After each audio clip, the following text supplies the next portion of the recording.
Hey guys, thank you for watching episode 2 of my Cook With Me series. Today we're going to be making some kid-approved on-the-go meals. These are perfect for school lunches, for after school, for taking and grabbing to, go to work, or for, just a fun day out, taking some snacks or some easy meals. These are just a couple things that my kids absolutely love, so let's go ahead and get started. We're going to start with the whole wheat bread. I'm just making 2 loaves of whole wheat bread today, but you can totally use this dough for any of the other recipes that we're doing today. Start with 2 tablespoons of active dry yeast and 2 cups of warm water.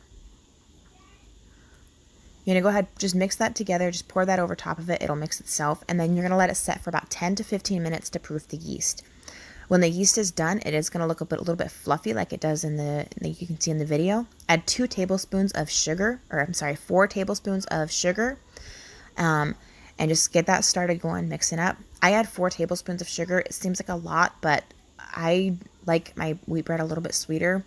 If it doesn't have enough sugar in it, sometimes it can have like a bitter or a sour taste to it. So we're going to add 3 cups of whole wheat flour.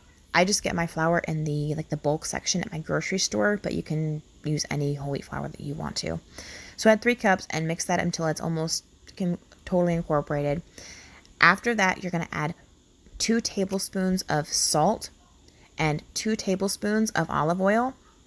And the reason you're adding your salt after the flour is already get started mixing in it is because the flour can actually kill the yeast. So we don't want to do that. So add your salt and your oil. You can use butter for that too. 2 tablespoons of melted butter. I just prefer olive oil. So get that mixing. And I didn't record it for some reason, but you're going to want to add 1 more cup of flour. And then you're going to mix this for about 10 minutes on medium high to high speed, depending on the power of your mixer. The dough is going to start out sticky, but the more you mix it, the longer you mix it, the more gluten you're creating in that dough. And so it won't be sticky. It's going to actually start cleaning the sides of the bowl. You might have it stick a little bit to the top like mine did. This is totally fine. Just scrape it off the side of the bowl, mix it for a minute or 2 longer, and then you are good to go.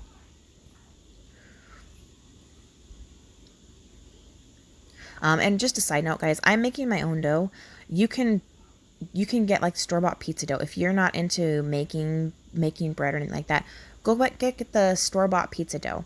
Either the canned stuff, that's going to work fine we're making Hot Pockets here in a minute, and that's going to work fine for those. I just prefer making my own bread, so I know exactly what's in it. So form your dough into a ball. After it's all mixed up, I just roll it in olive oil for just a second, and then I roll it into a ball. I cover it, and I let it set for about 2 hours or until it's doubled in size. Elevation will affect this, so just keep that in mind. You may have to go longer. It may rise quicker. And then you're going to just grease 2 bread pans. I do about a teaspoon and a half of olive oil in each bread pan. I just split my dough into 2 even portions, and then I form it into loaves. And I roll them on olive oil mostly because I just like the taste and the texture that it gives the crust. And I'm just forming into balls right now, kind of to show you guys, make sure that your portions are even. That's going to help your bread bake evenly, and you won't have one underdone loaf and one overdone loaf, which is, I've done that before. It's not cool. So form them into loaves, and I just like kind of mush them out. I don't usually roll them out, but you totally can. I don't want to have to reflour my counter and then rewash it later. So this is my lazy way. Make sure that the dough is as even as you can get it by, mushing it like this, mostly because you don't want like a big section in the middle or off to one side that's going to take longer to cook. Because either the sides will get too done and be kind of tough, or the middle or whatever side is the biggest is not going to get cooked all the way, and you'll have doughy bread.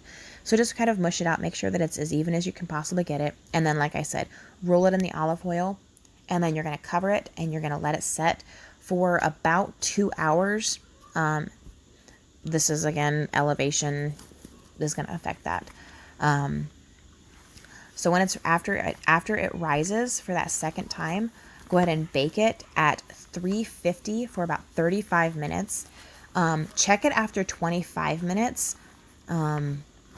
Elevation affects this too. Elevation affects pretty much everything in the bread making process. But this bread turned out so good, you guys. It was light and fluffy and just, it was delicious. All right, so for our white bread, or our white dough recipe, we're going to be making 2 loaves, and we're going to be of 2 loaves of white bread, and we're going to be making the Hot Pockets. So start out with 4 tablespoons of active dry yeast and 2 cups of water. We are going to add more water here in just a little bit, but for right now, just 2 cups of water. Add 4 tablespoons of sugar, and you're just going to get that started mixing up. Again, let your yeast proof before you add your sugar.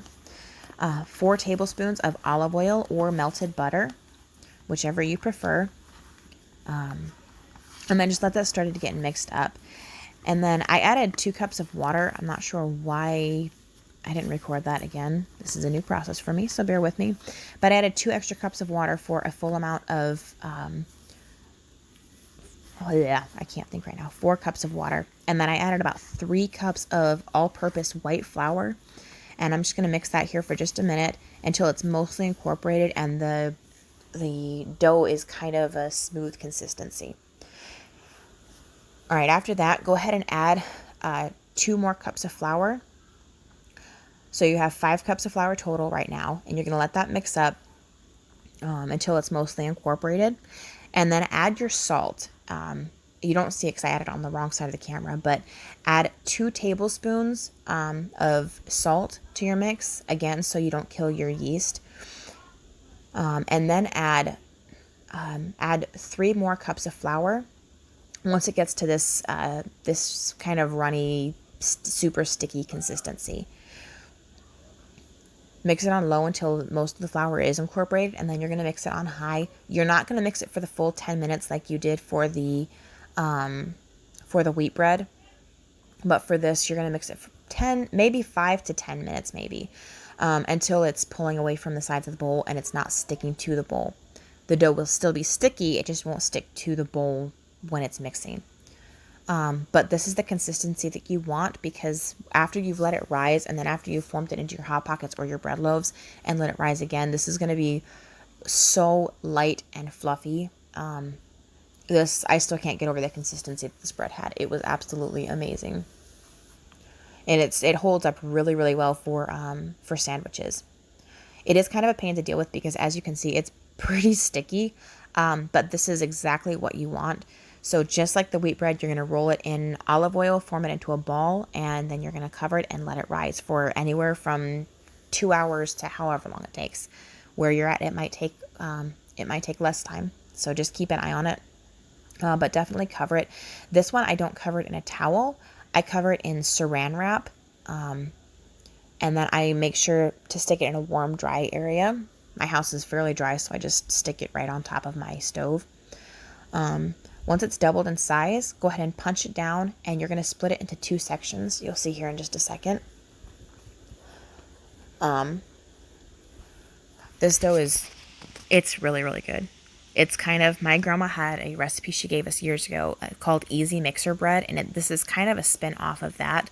I just tweaked it a little bit to make it what I wanted it to be. I use a knife to separate it, but you totally don't have to. You can just eyeball it, tear pieces off of it, tear it in half, whatever you want to do. Just for mostly the sake of the video and making sure all of this was even, I went ahead and just used a knife to cut it up to make sure everything was, like I said, totally even. Make sure I got my portions correct. And then I'm going to be, with half of this dough, I'm going to be making 2 loaves of bread for sandwiches later on. So I just set that aside, set that back in the bowl that I just took the dough out of. And again, I'm forming it into loaves. I'm forming it into a ball. I'm just making it as even as possible, mostly for the sake of the video, so you guys can, see kind of exactly how I do it. So I'm just gonna keep cutting this into different sections until I get the size dough balls that I need for the Hot Pockets. And then we're gonna get started on the Hot Pockets here in just a second. And you're not gonna let these rise again. You can let them set while you're getting everything ready, and it's not gonna hurt them. But don't let them rise again because it'll kind of throw the consistency off. So I'm making pepperoni hot pockets and ham and cheese.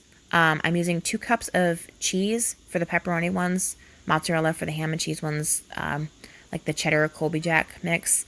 I used 1 cup of meat for each. So 1 cup of ham, and then I used 1 cup of chopped pepperoni. And then I just threw like some pizza seasonings into the pepperoni ones. I used Italian seasoning, garlic powder, salt, and pepper. I think that was it. And just do that to taste because everybody's taste is so different. So you're going to roll the dough balls out, roll them out pretty flat. Use about a fourth of a cup to a third of a cup of the filling. And then you're just going to kind of fold them up like an envelope and seal all of the edges. So none of the filling is going to pop out. Put them on a greased cookie sheet and bake them at 375 for, I'm going to say like 17 to 23 minutes. I know those are weird times, but it depends. For me, I've made them like 4 times now, and it depends on the day, how long they take to cook, and I don't know why. Elevation is probably going to affect that too, so just basically keep an eye on them till they're golden brown. All right, now we're going to be making the pancake sandwiches. I've got 4 cups of Krusteaz baking mix, and then I used about 3.5 cups of water. Just whisk it all together, and then go ahead and cook them like normal. I made mini pancakes, so we weren't having like these massive sandwiches. I used about a fourth of a cup of the mix for each pancakes and just kind of swirled them out to make the size that I wanted. I cooked about a pound of bacon, and I think this made, if I remember correctly, it made enough for like, I think it was like 18 sandwiches. And I cut the slices of bacon in half when I cooked them. So I used basically 2 slices of bacon on each sandwich with just a slice of American cheese. And then I put them in bags and I put them in the freezer. All right, this is the loaf of bread that I made. I didn't show you guys how I rolled it just for the sake of a long video, but it was the same as the wheat bread. Go ahead and put whatever ingredients you want on your sandwich. Ham and cheese, turkey and cheese, peanut butter and jelly. For the peanut butter and jelly, just put peanut butter on both sides, jelly in the middle, so the bread doesn't get soggy. They just keep great in the freezer. You can get them out the night before or the morning of. They'll stay cold in lunch boxes if they're taking them to school, but they'll be thawed out by lunchtime. These are great to have on hand, especially cutting down if your kids are cooking for themselves or making their own lunches. And then that's about it. So thank you so much for watching. If you haven't already, please give this video a thumbs up and subscribe to my channel. That just keeps the videos kind of populating so everybody else can see them. But let me know what you guys want to see next. I do have a couple of videos going on trying to get done right now, but let me know what you guys want to see. If there is recipes that you want me to try out and show you guys or whatever, let me know. Thanks, and I'll see you next time.